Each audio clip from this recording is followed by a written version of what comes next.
Welcome replay viewers, welcome live viewers, welcome to the broadcast. So this is Janice Temple, and I'm just sharing with you that Black History Month, we are celebrating it 365 days a year. Oh. Hi, Miss CLY Blue, welcome, welcome.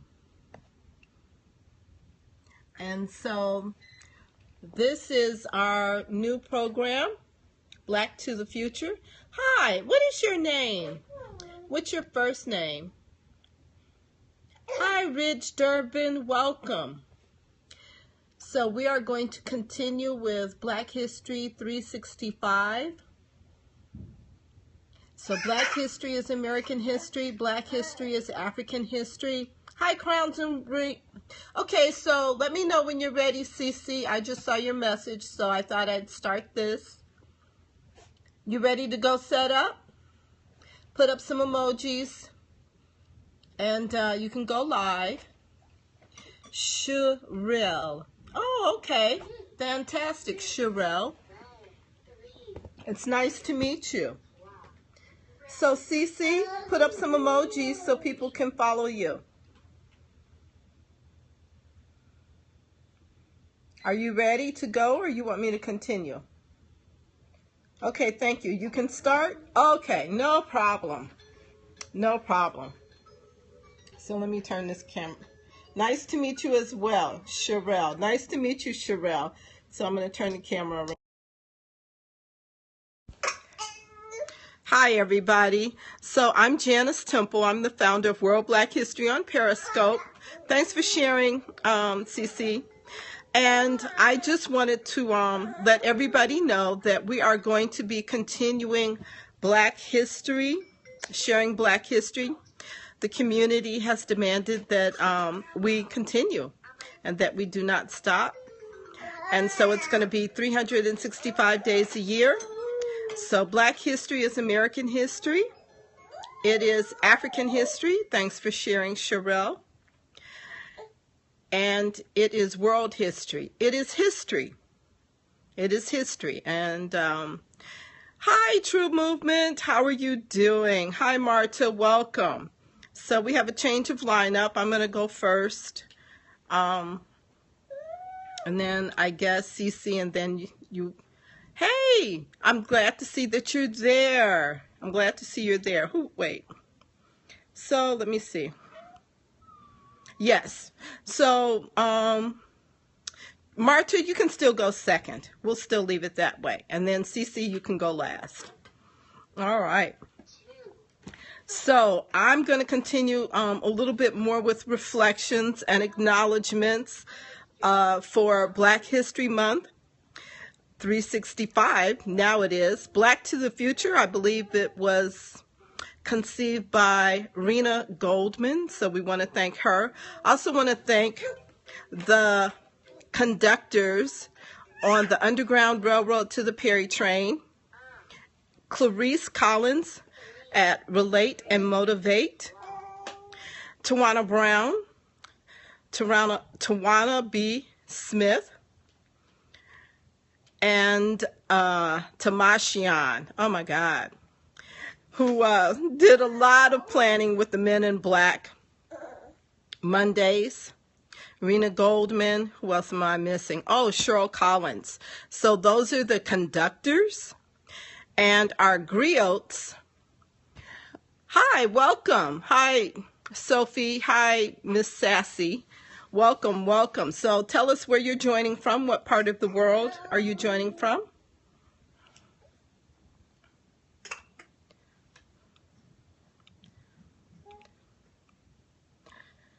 And tell me your names as well. It's a pleasure to meet you. My name is Janice Temple. I'm the founder of World Black History on Periscope.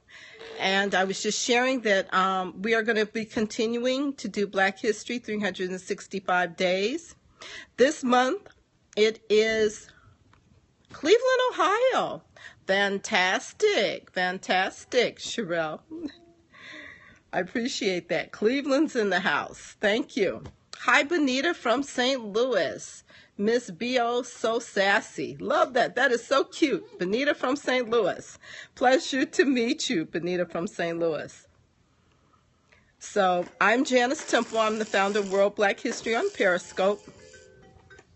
And we have been sharing Black history for the month of February. Well, we actually started with Martin Luther King Jr.'s birthday, but we officially kicked it off with conductors and griots for the month of February. And we also have a collection, so I'm going to show you the collection. Hi, Mo Brown. Welcome. So I'm going to turn the camera so you guys can see it. So this is on Catch. So if you missed the broadcast, you can go to catch.me/TheJaniceTemple. And this is where you will find the collections. And I believe there are 51 collections.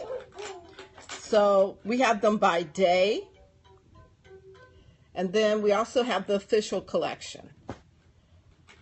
Oh, I'm glad you're enjoying this, Benita. She says, thank you to Marta for sharing this. Hi, Poet Style. Welcome. So tell us your name and where you're joining from. So these are where you can find the collections. You can go here. You're welcome. And we also have a Facebook group that you can come and join as well. And so you go to groups. Yes, that's the catch. That's correct. Hi, Skin Tea Empires. Welcome. So my name is Janice Temple, and I'm just sharing with you guys about World Black History on Periscope. Oh, okay. I'll keep it still. Go ahead. Did you get it? Did you get the screenshot? Because I moved the camera. So this is where you can come and join us. And then if you want to sign up, okay, great. So if you want to sign up to Scope, you go to sign up WRldBlkHistPeri. And then you can sign up to Scope as well. So we are doing Black History Month, 365 days. So every month will be Black History Month. And it is part of American history. It is Black history. It is 365 days a year. Black history is American history. Black history is African history. And Black history is world history. So I'm going to go back to the collection. And I want to share with you guys. Hi, Cordelia. How are you doing? I want to share with you guys a video. This is like the best example. Good, Cordelia. It's good to see you. Oh, hopefully this will play. Viewers, welcome live viewers. This is Janice Temple, World Black History. I'm doing good. So I went to Faneuil Hall. I'm in Boston, and I went to Faneuil Hall. And this park ranger really just like made this Black history, American history.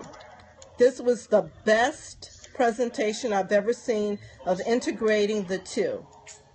So, and you see all the red, white, and blue.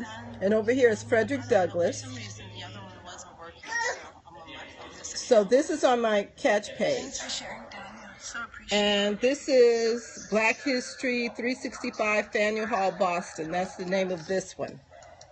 Because of the unrest that results in the Boston Massacre, Britain realizes that it's financially not in their best interest to have all these taxes. So they're all done away with except for the tea tax. It seemed more symbolic than anything else. It's this tiny little tax, but in colonial Boston. It's one of the replays you missed. There's fewer Dunkin' Donuts back then. But it's a tax that most people are ignoring because smuggling is rampant in Boston. People like, from John Hancock to earlier Peter Faneuil, they get their wealth via smuggling. Piracy is a big part of colonial Boston. A lot of pirates will come back and forth in here. They're getting a lot of Dutch tea until Britain has a secondary economic crisis. So Britain's not only strapped from the last war, but there is a big part of their industry is the East India Tea Company. And it's one of these companies that we would say today too big to fail. They essentially have too much tea. They need to get rid of it somehow. The decision is to grant this company a monopoly in North America on the eastern seaboard. The idea by giving it a monopoly means you're actually going to lower the price of tea. Therefore, people will turn away from black market tea, buy the government subsidized tea because it's cheaper, and thus when they buy that government subsidized tea, they'll actually then pay that tax, which again is more symbolic than anything, but at least generate some money. Well, the problem is in Boston, that's very unpopular. People don't like the idea of monopolies. In fact, that was a reason why one of the earliest marketplaces was destroyed by an angry mob. They feared that if certain moneyed companies have a monopoly, they'll end up raising the price. So sure, that government subsidized tea, the price might be lower now, but who's to say tomorrow it's going to go back up, and then what are you going to do? You're going to have to pay that. And especially, another reason why it's so unpopular, every single colony is going to have 5 consignees who are going to be responsible for offloading this government tea. They're going to get all the financial windfall from this. We'll go figure here in Massachusetts, 2 of those consignees are the 2 sons of the rural governor. So as these politicians are setting up their own family members to really make a whole lot of money. So it's really, really unpopular. People are calling this tea a baleful weed, and they begin here in Faneuil Hall by protesting. But frankly, this hall is really too small because this is really involving everybody. So the meetings are adjourned to the Old South Meeting House. Now that is a church, it's a Congregationalist church, but it was the biggest building in Boston. It held about 5,000 people. So on the 16th of December, a massive crowd comes in, 5,000 plus people. People are listening at the windows. Samuel Adams there is convening this meeting. He sends a delegation to go to the rural governor. Because this time there's 3 ships in Boston Harbor laden with all this tea. There's originally 4 ships came over, but one of them was wrecked off the coast of Cape Cod and sinks, and all the tea rolls in on the shore. So the locals ran down and started scooping up the tea on the beach. Because of all unrest along the eastern seaboard, other ships have turned back from the other major ports, but not here in Boston. So there's 3 ships here. And by law, they have about 20 days to offload the tea.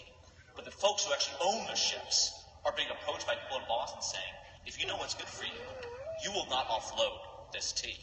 They're very afraid something's going to happen to their ships, their property, so they're just staying as is. But the governor is saying, you will offload or we'll forcibly offload for you. You can't turn back, you can't sail away. So things have reached this impasse. And Adams, he's really in a state of exasperation. He says, gentlemen, this meeting can do nothing more to save the country. That's about 5 p.m. on the 16th of December. And outside, about 100 to 200 men were gathering, and they head down to Griffin's Wharf, and that includes Paul Revere.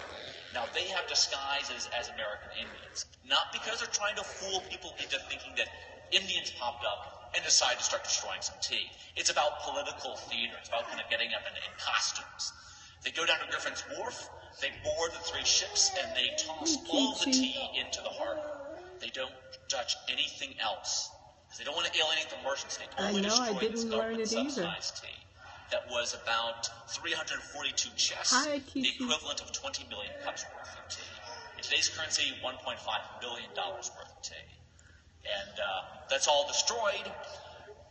The governor calls this the boldest stroke which has yet been struck in America.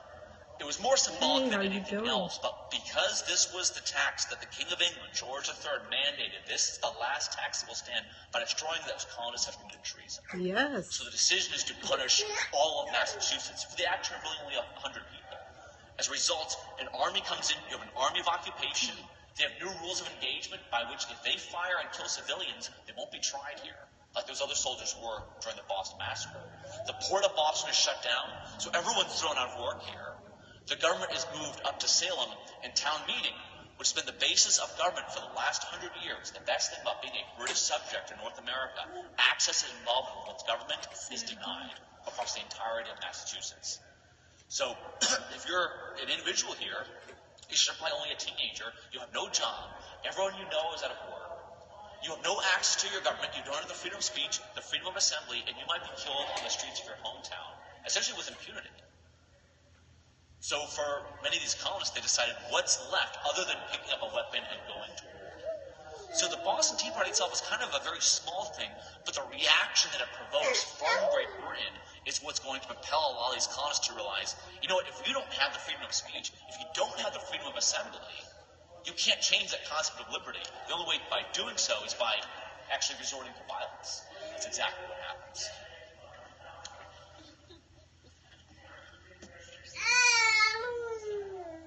So that's why fortunate why a place like Faneuil Hall still exists. I like to think if we still have the ability to gather, still the ability to speak, you don't have to start pulling triggers. So I went to Faneuil Hall in Boston, and this ranger, so after he gave this presentation on the Boston Tea Party, I asked him about Frederick Douglass, and then he went on for another 45 minutes or so. So can you tell us about Frederick Douglass? Sure. Well, Frederick Douglass was one of the most famous speakers here. He spoke here actually a record 14 times. The first time he'd escaped from slavery about 3 years before. And by speaking here, he's really a living refutation to a lot of the proponents of slavery who thought, we need to keep certain people enslaved because they don't have the mental acumen to do anything else. Because he's so well spoken, he's so literate, he's denouncing that.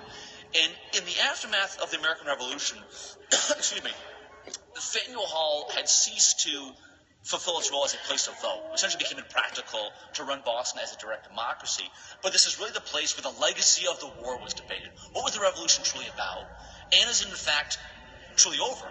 Its nickname is the Cradle of Liberty. But Peter Faneuil, who financed it via the transatlantic slave trade. That was a big part of colonial Boston's economy.